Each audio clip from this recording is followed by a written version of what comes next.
Explain to me what ransomware was. I mean, I've seen the term, but walk us through exactly what it is. So ransomware is, I guess, a type of attack where the hackers go in, they lock up a bunch of your files, and then they say, if you want this stuff back, you have to pay a ransom. And typically those ransoms are demanded in Bitcoin. Yeah, and there's usually a countdown clock or something, right? So you don't have very long to think about it, and your whole business and reputation is at risk. So apparently there's something called ransom insurance. Yeah. I didn't know this. How long has it been around for?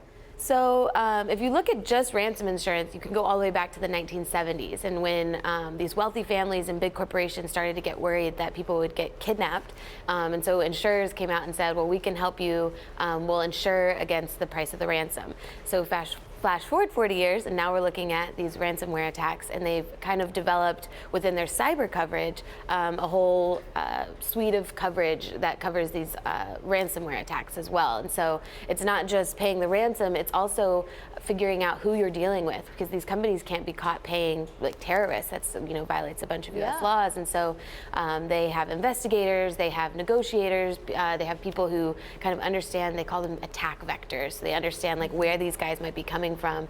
And so on top of just paying the ransom, they also have to do all of this other investigative stuff. And of course, it's very difficult when you're dealing with Bitcoin because all you know about the other person is a number, that's their identifier.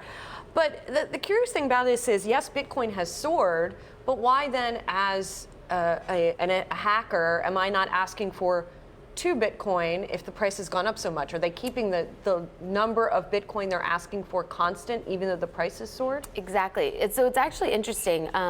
It's super easy to commit a ransomware attack. You can buy the software easily on the dark web. That's discouraging. Jenny Very Strain, disturbing. 101. Thanks, Jenny. So it's super easy, but it's actually really hard to then adjust the price of the demand. And so back in March, when Bitcoin was trading at like $1,000 and you were demanding 1 Bitcoin, it wasn't so costly for these insurers.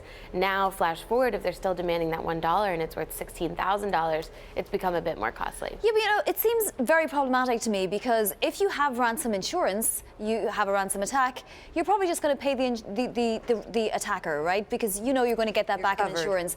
Every time you do that, the premium is going to go up, and for other people too. So where does this end, Jenny? It's so interesting, actually.